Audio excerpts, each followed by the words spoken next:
Ei você, leitor e leitora do Portal do Holanda, eu sou Humberto Amorim. Eita, pau Pereira, hoje é segunda-feira e vocês nem imaginam o tanto que eu gosto das segundas-feiras. Tem gente que não gosta, não. Tem gente que, sabe, fica lá, né? Jururu quando chega sexta-feira. Eu não, porque aqui, na hora do H, no Portal do Holanda, segunda-feira significa o início de novos desafios. E é por isso que eu fico assim nessa maior expectativa para chegar a segunda-feira e a gente chegar até a sexta, chegar até o topo da sexta-feira, olhar para baixo e não ter medo. Então, sejam bem-vindos ao programa novamente e obrigado pela companhia. Milhares de pessoas nos prestigiando e uma semana gloriosa de grandes realizações para todos vocês. Não sei como você vai iniciar a sua semana. Agora, eu estou iniciando aqui em alta categoria, com muita qualidade, até porque recebo uma pessoa que eu admiro bastante, é meu amigo e nos dá muito orgulho. Sabe por quê?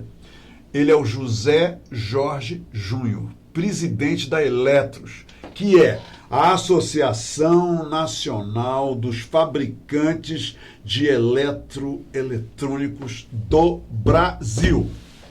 Tá pensando o quê? Não é sopa, não. E é com ele que a gente vai conversar seriamente hoje. E eu tenho certeza absoluta que tudo que será abordado aqui é do maior interesse de todos aqueles que amam o Amazonas, todos aqueles que querem o melhor para o povo do Amazonas, todos aqueles que confiam que graças à atuação das personalidades e autoridades amazonenses, o nosso amanhã no nosso estado vai ser melhor. Eu estou falando por mim. E espero estar falando por você também. Bora conversar com ele? Bora? Antes, eu quero dizer o seguinte. Quero agradecer ao Paulo que é o meu grande parceiro aqui na Hora do H, que ele foi ao grande festival de Parintins. E olha o que ele trouxe para mim. Olha, José Jorge Júnior, que ele trouxe. Nosso boi! Eu não ia dizer isso, mas já que ele disse, eu também vou confessar. Nosso boi. Esse aqui é o meu boi. É o boi dele, é o boi do Paulo, é o nosso boi. Sabe por que ele é o nosso boi também hoje? Sabe por quê? Porque ele é o campeão, e o campeão é o boi de todo mundo, tá? Queiram ou não queiram, esse é o grande boi, é o boi garantido. E se alguém me perguntar, José Jorge, por que eu sou garantido, eu sempre respondo o seguinte: porque meu coração é vermelho. Pronto. Entendeu? Aí acabou e ninguém pode discutir. Meu amigo, seja bem-vindo. Muito obrigado. Muito bem-vindo ao programa. Muito obrigado. Eu soube que você foi ao festival. Foi legal o festival, Jorge? Fui. Primeiro, muito obrigado por mais uma vez estar aqui presente. Eu me sinto um privilegiado. Obrigado pelas suas palavras. E realmente nós somos amigos, nós somos irmãos. E eu fico muito feliz mesmo de estar aqui contigo. Estive em Parintins, lógico. Olha, né? Foi bacana? Foi excelente. Mais uma vez o amazonense supera, né? A gente fica imaginando como é que pode, a cada ano, você inovar e fazer uma coisa diferente, e o parintinense vai lá. É sempre surpreendente, né, Jorge? Até pra gente que tá aqui. Eu tava com um grupo de amigos de fora que foram pela primeira vez.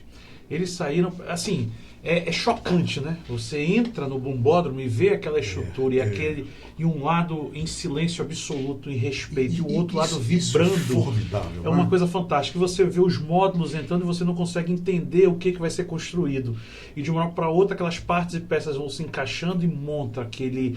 É uma ópera, né? É uma ópera a céu aberto. E assim, o parintinense...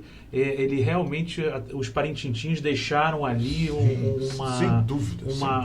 uma genética de criatividade. Era uma tribo muito criativa, né?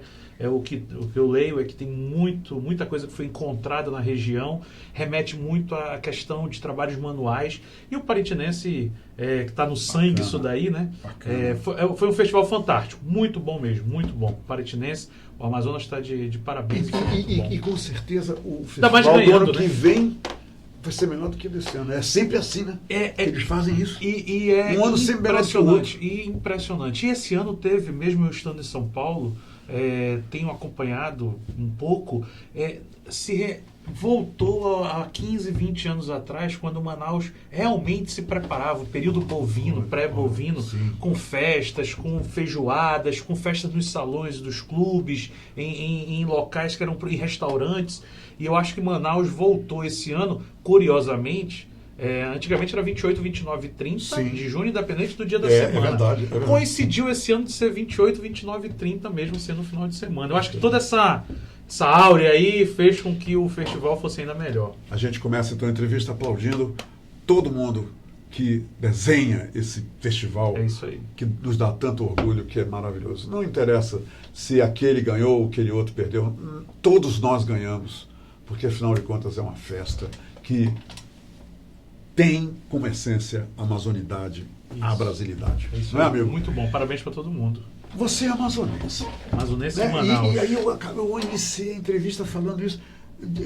Me conta um pouquinho da tua história em Manaus. De que bairro? Vamos começar pelo bairro. Tem Qual que é o dizer teu o bairro? bairro. Tem que logo que falar, né? Na verdade, meus pais, eu sou filho e neto de amazonenses, nascido e criado no bairro de São Raimundo. Olha só. Ali na Centro-Sul. Meu pai e minha mãe comentam que o bairro de São Raimundo, na época deles, era uma ilha, né? Você só saía ali pela catraia, né? pela Tinha que usar catraia. as catraias. E meu avô era catraieiro. Teu avô era catraieiro? Meu avô Que fazia lindo o isso. serviço de catraia para Aparecida. E o meu pai era jogador do Sul-América, meu avô do Sul-América, meu Maravilhoso. avô e meu tio mais velho, jogadores do São Raimundo. E meu pai conheceu a minha mãe no bairro de São Raimundo. Meu pai é Porque o teu nome é José Jorge Júnior. Quais são os nomes de José família? Jorge do Nascimento Do Júnior. Nascimento Júnior. E o da minha mãe é Dourado. Então a família Dourado e família Nascimento. família Dourado e família Nascimento, do bairro de São Raimundo. Os- São famílias bem os parentes conhecidas. estão todos nos vendo agora lá do São Raimundo. Todos Tá do todo São Raimundo, mundo ligado ali. tanto no Beco É. Normando, Ah. agora não é mais Beco, é uma Alameda agora, porque o Prosamin passou lá e Claro, deu um upgrade na região, claro, né? claro. Então, lá da área do Beco Normando, quanto da São Vicente de Paulo, da rua Rio Branco. Então, ali eu passei minha infância. O bairro de São Raimundo eu tenho um carinho muito grande por conta disso. E fui criado no bairro de Santo Antônio. Então, eu fiquei boa parte... Ali naquela área mesmo. Toda na área da colina. da Glória, colina. Santo Antônio e São É. Raimundo. Aquela região ali é a área da minha família. Bora ver se eu me lembro, estou me lembrando certo.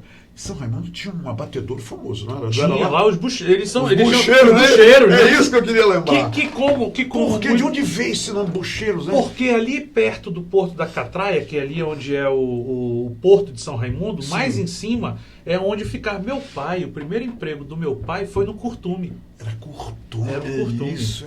Ele com ainda criança, né? Por isso o apelido Bucheiros, né? Por isso Bucheiro. Pra turma de São Raimundo. Que durante muito tempo era uma ofensa. E eu acho que hoje o São hoje Raimundense é. já abraçou a causa e é bucheiro mesmo. Bacana. E avançou a história do bairro, né? A história do bairro. Sou bucheiro e não nego. Sou bucheiro e não nego. Vamos lá. Presidente, deixa eu lhe falar uma coisa. Nos jornais de hoje, nos jornais desse fim de semana, eu li que o presidente da Assembleia Legislativa, o deputado Josué Neto, declarou que o projeto Dubai é uma pavulagem. E nós iniciamos aqui falando da terra da pavulagem. É isso aí. E pavulagem, para quem não mora em Manaus, pavulagem é algo folclórico, algo que, né, tá aí, tem muito a ver com o irreal. Mas ele disse que é pavulagem e falando desse projeto Dubai. O que eu quero lhe dizer, presidente, é o seguinte, é que muita gente em Manaus ainda não entendeu o que é esse projeto Dubai. E tudo que a gente sabe, assim, né, arranhando a superfície, é que é um projeto do governo federal que supostamente vai substituir o projeto Zona Franca de Manaus. É aí que o pessoal já ficou espantado, o pessoal já ficou meio no desequilíbrio. Por favor, nos explique o que é essa proposta do governo e como é que os empresários, os fabricantes de eletrônicos estão se sentindo em relação a essa proposta. O presidente da Assembleia Legislativa já deu a dica dele, né? Quer dizer, para ele é pavulagem. Sim. E para o senhor, meu amigo? Bem, primeiro, isso daí foi uma proposta apresentada há um tempo atrás, foi veiculada no jornal de circulação nacional, onde o governo federal havia dito que teria. Na semana passada, ocorreu em Brasília uma audiência pública promovida pelo deputado federal Bosso Saraiva, daqui do Amazonas, para discutir esse plano Dubai, onde foi convidado o secretário de Produtividade, Emprego e Competitividade, que é do Ministério da Economia, que foi abordar esse assunto. Claro. Os E empresários daqui também participaram, tudo. A bancada do Amazonas, bancada da região, porque a Zona Franca ela não é importante somente para o Amazonas, as pessoas acabam se equivocando. Sim. Existe todo um comércio nos outros estados, inclusive com o sudeste do país, mas principalmente com os estados da região norte, que compram e vendem para Manaus em decorrência da Zona Franca de Manaus.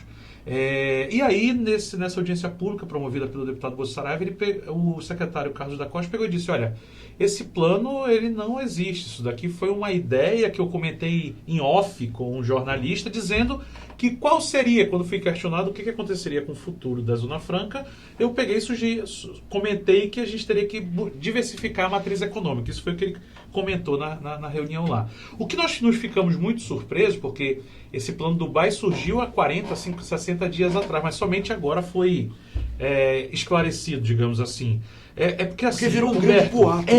Não é, presidente? E outra. Cada um dizendo uma coisa. Outra, agora, dizer off para jornalista, isso não existe, né? É o ingênuo esse senhor dizer, olha, vou te falar em off para um jornalista. Não se deve fazer isso.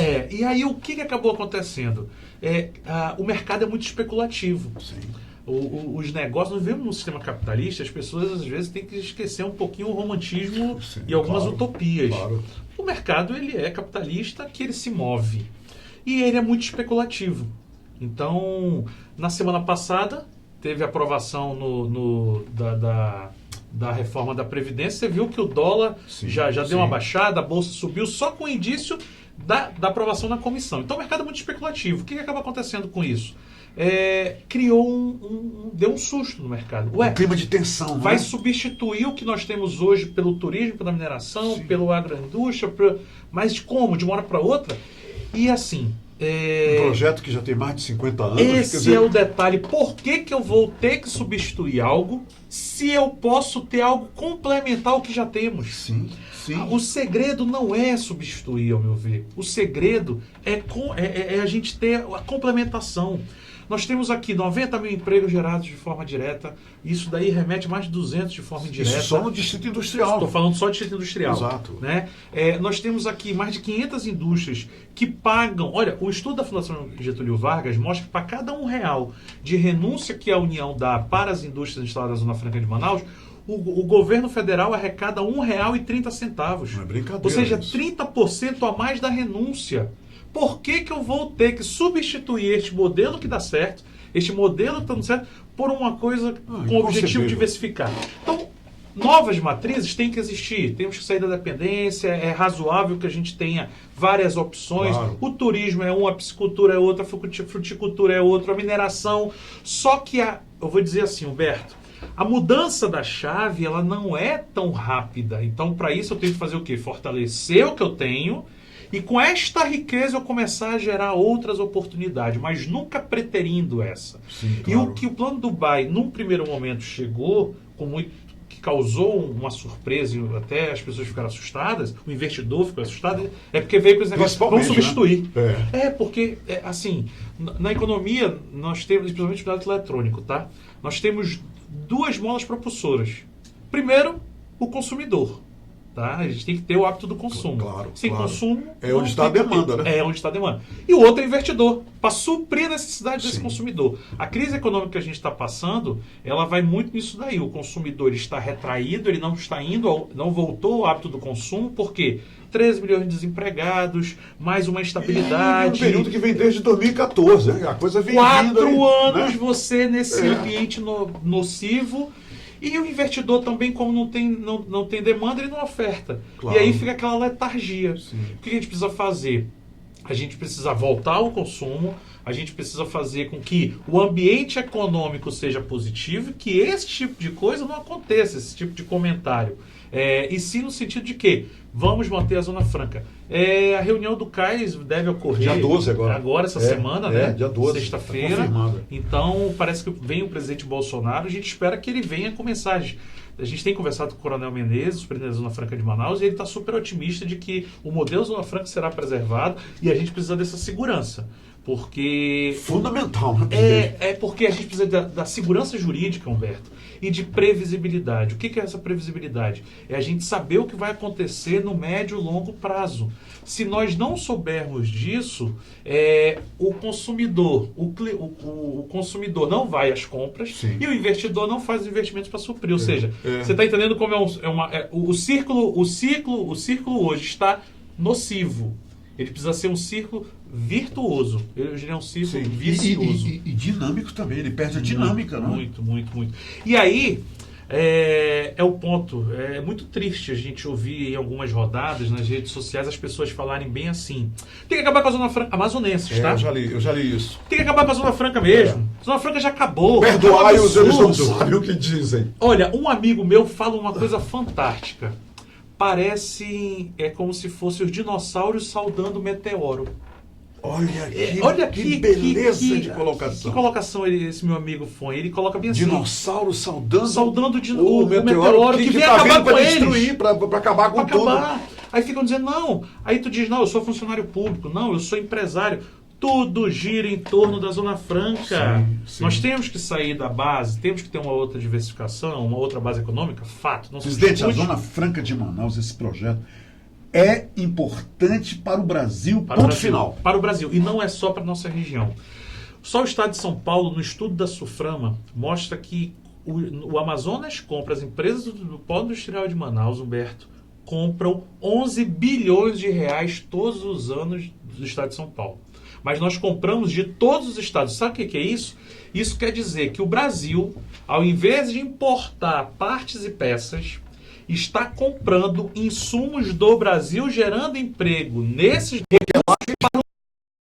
estados, graças à Zona Franca. Se não tivesse a Zona Franca, sim. não teria esse volume. Sim. É o meteoro. É um meteoro e as pessoas ficam dizendo tem que acabar, tem que acabar. Me preocupa, porque nós sempre fomos muito incisivos em relação à defesa e à manutenção da Zona Franca de Manaus. Mais de 80% da economia do estado do Amazonas está baseada nesse modelo. Volto a falar, precisamos ter a diversificação? Precisamos, mas nós não podemos abrir mão da nossa maior riqueza. E outra, claro.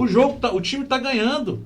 Todos os números, olha, os estudos, todos eles mostram a efetividade do modelo. Se hoje Manaus tem 2 milhões de habitantes, se hoje o estado do Amazonas tem 4 milhões de habitantes, se hoje Manaus é uma capital que, tudo bem que tem todos os problemas sociais brasileiros, não é algo específico daqui. Perfeito. Temos todos os problemas sociais do país, mas nós temos hoje uma cidade com 2 milhões de habitantes, formadora de capital intelectual, demandadora de recursos para o país, devido ao polo industrial de Manaus, a Zona Franca de Manaus. Então você apontar e dizer tem que acabar, você está saudando o meteoro. Sandice pura. Pura. Presidente, você acaba de mencionar a questão do CAS, né?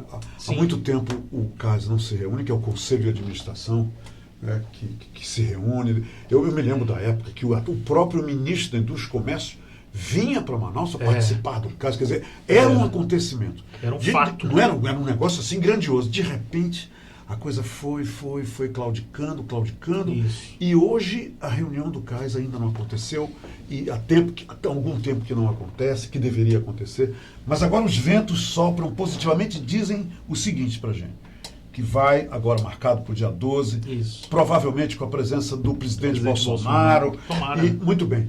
Qual é a importância dessa reunião para esse complexo e que envolve, inclusive, a sua associação que o senhor preside, a Eletos? Por que, muito boa pergunta, você foi num ponto super importante. Humberto, por que a reunião do Conselho de Administração da SUFRAMA sempre foi um fato político, um fato econômico,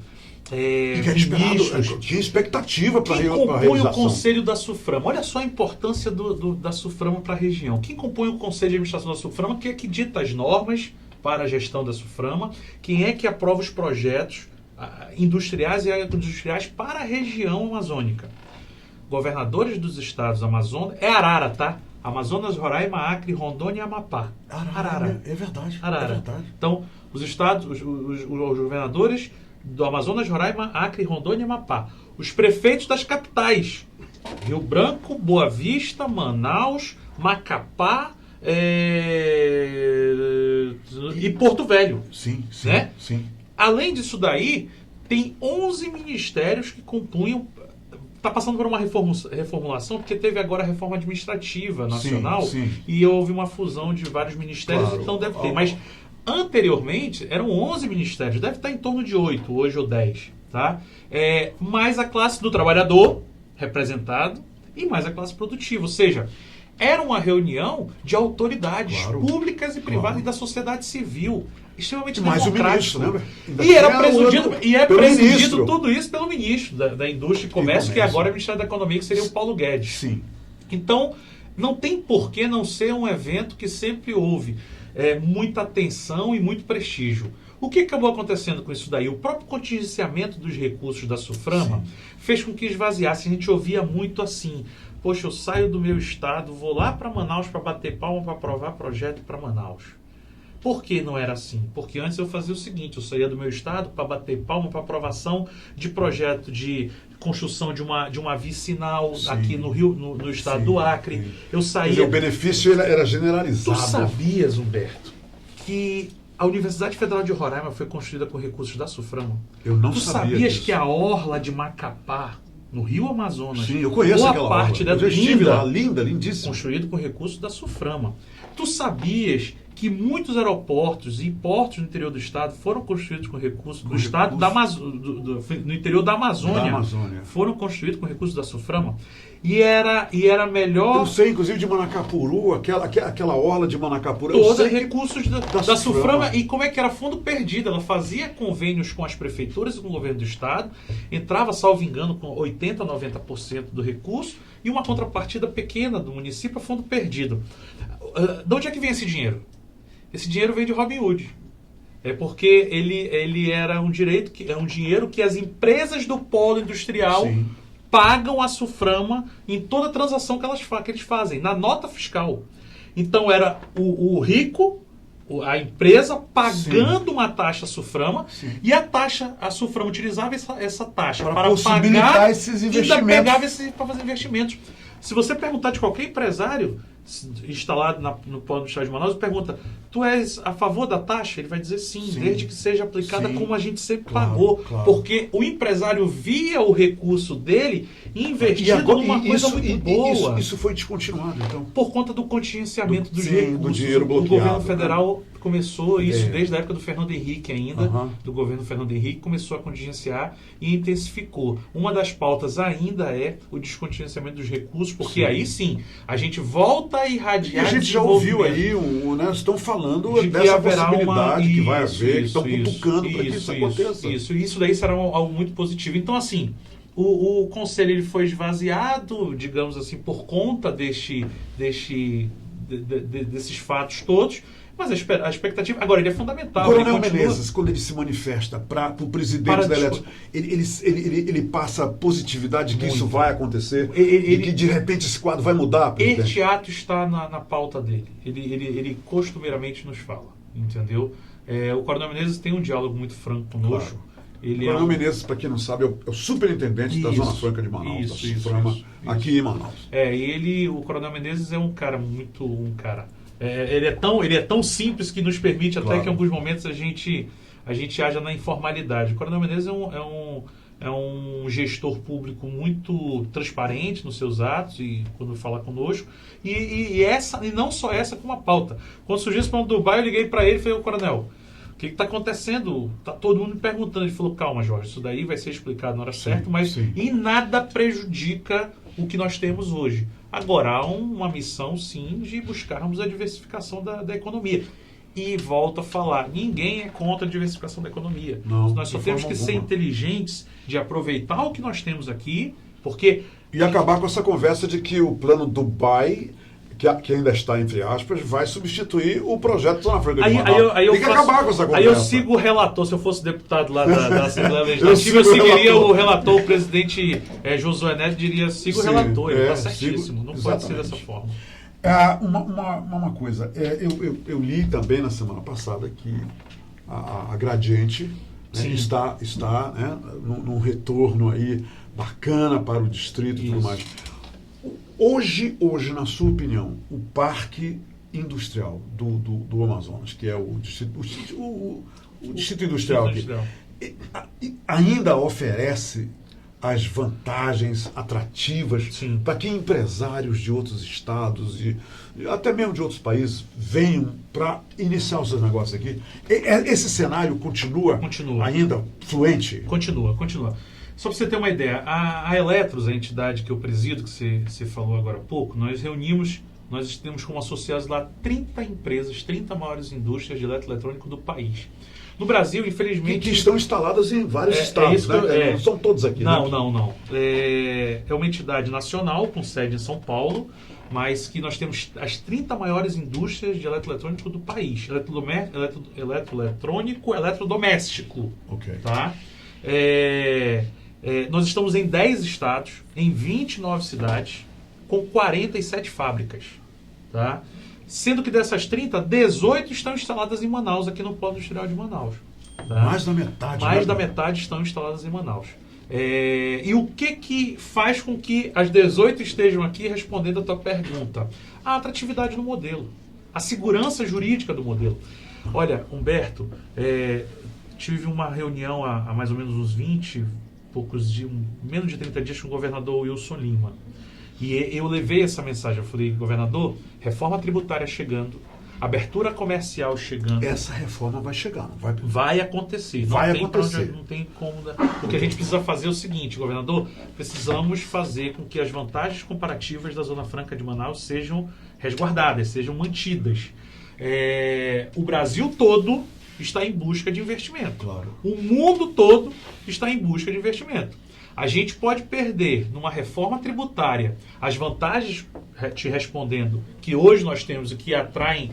Hoje o setor eletrônico ele é o mais forte do polo industrial de Manaus. Ele é responsável por mais de 30% do faturamento, ele é responsável por mais de 30% da geração de emprego, e nós temos as maiores indústrias do mundo de eletroeletrônica instaladas em Manaus. Nós não estão aqui por quê? Por conta dessas vantagens comparativas. Podemos atrair mais? Podemos. Por que não estamos atraindo? Porque falta o que eu comentei ainda agora. Previsibilidade. Sim. E realmente a manutenção da segurança jurídica. E esta reforma tributária tem que fazer com que a Zona Franca de Manaus mantenha essas vantagens. Se isso acontecer, nós vamos ratificar os investimentos, nós vamos manter os investimentos e nós poderemos trazer novos investimentos. E quando a gente fala em investimento, a gente está falando em geração de emprego, a gente está falando de novos negócios, a vinda de novos produtos e a vinda de novas indústrias para Manaus. Agora, é o momento mais delicado, Humberto, que nós passamos, eu acho que da história da Zona Franca de Manaus. A reforma tributária ela vai acontecer, ela já começou a discussão no Congresso Nacional. Existem, são 3 propostas que estão em discussão. Elas pouco valorizam a Zona Franca de Manaus.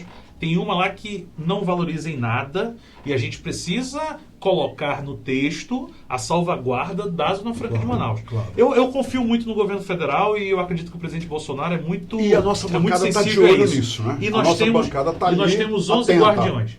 Bacana. Tá? Eu tenho tido uma conversa muito forte, muito constante com a bancada. Tanto os nossos 3 senadores quanto os nossos 8 deputados federais estão em alerta 24 horas. E eles, de uma forma muito inteligente, ocuparam espaços estratégicos. Amanhã mesmo, terça-feira, vai ter uma audiência no Senado Federal, promovida pela Comissão de Assuntos Econômicos, que tem como presidente o senador... O senhor estará lá. Estarei lá. O senador Omar Aziz, para tratar de abertura comercial e da portaria 309, que é uma portaria aí que ela faz uma abertura comercial um tanto perigosa.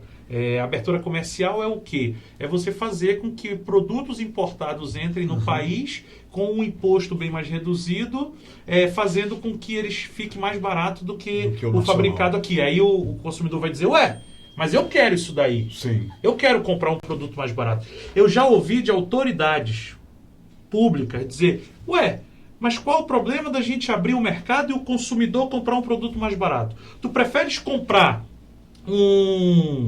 uma TV ou um celular pagando R$1.000 ou R$800? Eu respondi bem assim, eu prefiro estar empregado para poder comprar um produto. Porque o que acontece? bacana. Essa abertura comercial, Humberto, Significa ela que esse pode camarada fazer... aí pode perder o emprego dele. É isso. Vai chegar tão mais barato o produto aqui que fica... Olha, o mundo é global. A gente tem fábrica no mundo todo. Sim.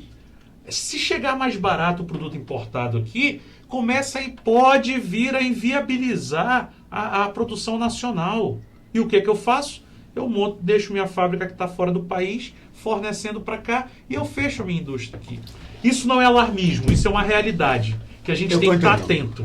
Tá? Então, assim, as vantagens existem, são super interessantes para o mundo todo, tanto que a gente tem empresas do mundo todo aqui, mas elas precisam estar salvaguardadas. A discussão de amanhã vai tratar isso aí no Senado. Os 8 deputados estão muito afinados, estão muito bem localizados. Muito bom isso. Bacana isso. Olha, a bancada está de parabéns, de verdade. Tá? Alentadores. E os 3 senadores estão muito unidos também e sabem muito bem como andar nesse meio. Presidente, na quinta-feira passada, eu conversei assim, durante uns 15 minutos com o presidente da Toyota para o Mercosul, um japonês, um industrial japonês muito receptivo, um papo muito agradável. Eu tive o seu Hiroshi. Sim. Um cara muito legal, muito comunicativo. E ele me disse um negócio muito interessante. Ele me disse: Humberto, nós estamos aqui no Amazonas trazendo realmente o que há de mais forte no sentido dos nossos investimentos e tudo mais, porque não existe de forma alguma como não apoiar o projeto Zona Franca de... O presidente eu estou repetindo, da Toyota para o Mercosul. Ele está lá, ele é o representante da Toyota no Mercosul. Ou seja, ele podia estar em outro estado ou em outro país. Pois ele estava aqui, quinta-feira à noite, no lançamento de uma parceria que ele fez aqui com as máquinas feitas pela Toyota. São aquelas máquinas enormes, e empilhadeiras, todo tipo de máquina. Que aconteceu aqui na quinta-feira aqui em Manaus. E ele disse: esse projeto é maravilhoso e a Toyota está com tudo e apoiando com tudo. É bacana a gente ouvir isso, né? Isso daí é a segurança jurídica, isso daí é a previsibilidade que hoje existe e que tem que ser mantida. Vou te dar um exemplo do segmento eletrônico dos produtos aqui que são fabricados aqui em Manaus, que as pessoas nem sabem.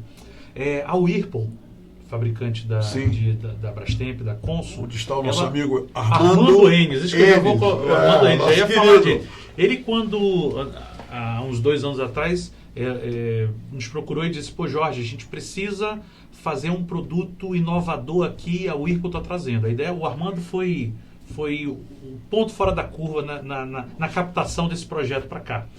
E existe uma máquina de refrigerante e de suco em sachê. Você pega a cápsula, que nem café. Sim. Você coloca a cápsula lá dentro, a máquina pega e processa e saem uns refrigerantes que, como se você estivesse abrindo a lata. O consumo. Você vai ter na sua casa. É uma nova forma de consumo. É a tecnologia. Sabe os Jetsons? Sim, os Jetsons, claro. A gente está entrando flutuável. A gente está entrando nesse mundo. E a Whirlpool é um produto que foi o Armando que trouxe isso para cá. Que era um mundo de ficção científica que está deixando de ser. Está virando realidade. É realidade. Os 2 maiores fabricantes de televisor do mundo, Samsung e LG, estão aqui em Manaus e fazem uma competição de que é lançado um evento em janeiro, lançado um produto inovador em janeiro, na CES, na maior feira de tecnologia do mundo, que acontece em Las Vegas. 2 meses depois estão fabricando aqui. Nós temos, Humberto, os principais e maiores fabricantes de TV do mundo em Manaus. Instalados aqui. Só existe 2 locais no mundo que fabricam ar-condicionado. Fabricam. Não é montagem, não, é fabricação. Injeção do plástico, fabricação dos aletados, fabricação do motor na China e em Manaus. Ou seja, todos eles são associados a elétricos. Sabe o que me disseram também? Me disseram assim: Humberto, só tem 2 lugares do mundo onde se fabrica as motocicletas Harley Davidson. É isso. Nos Estados Unidos. E aqui. E aqui em Manaus. E aqui. Olha que coisa maravilhosa. Aí eu te respondo. O polo industrial, a Zona Franca, é atrativa demais. Ela precisa continuar. Claro. Precisa continuar.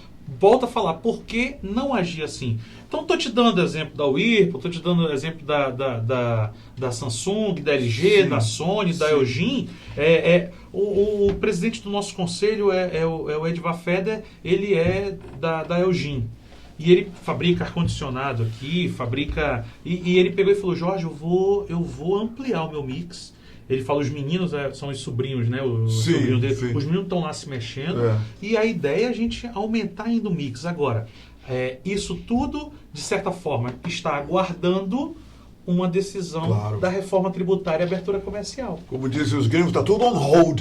Isso tá aí. quieto. A Gradiente fez um movimento, como tu bem colocaste, voltando para a tua pergunta, Sim. nesse sentido. Ela, uma empresa que foi uma das maiores Exatamente. do Brasil e aqui ela é a maior. E aqui. Né? Faz De uma hora parte para dessa outra. história aí toda, né? Dos Do 52 tecido anos. industrial. E aí o que acontece? Ela de uma hora para outra vira e diz, vou voltar a investir, tô voltando. é uma excelente sinalização. Claro. É uma excelente sinalização. Meu querido presidente José Jorge Júnior, muito obrigado pela entrevista. Obrigado. Eu falei para vocês que ele trataria de assuntos de suma importância para todos nós e eu acho que isso aconteceu. Muito obrigado. Eu sei que essas suas vindas a Manaus não são frequentes, mas vindo aqui, Portal do Holanda é a sua casa. Mi casa é sua casa. Okay? Nós estamos aqui abertos para recebê-lo e sempre conversar sobre esses assuntos tão importantes para a nossa economia e para o bem-estar de quem mora no Amazonas. A gente luta por isso. Eu agradeço imensamente a você, Obrigado, meu pela irmão. amizade primeiro e pela oportunidade de estar aqui, ao Holanda também, que sempre que a gente está aqui, o Holanda é sempre super carinhoso e a gente fica muito... A gente acompanha a vida lá também pelo Portal da Holanda, né? Claro. E aí eu espero que a gente possa, na próxima vez que estiver aqui, antes do final do ano, trazer as coisas boas. Sim, Olha, sim. superamos isso, avançamos nisso e continuamos com mais investimentos. Firmado. Essa entrevista já está firmada. Tá, beleza. Pode contar comigo, ainda mais Olha aqui. até o ano que vem a gente é campeão. A gente é campeão. Então vai ter que aguentar. Um abraço, Obrigado. Boa sorte pra gente. Começamos bem a semana aqui na Hora do H, no Portal da Holanda. Continue com a gente, porque a tendência é melhorar. A cada dia, a cada entrevista, a cada informação que a gente leva para você, informação como essa, de peso, com credibilidade e com a essência da verdade. Boa semana para todos. Se quero te amar e te amar e te amar muitos anos, cuida bem de mim. Então misture tudo dentro de nós.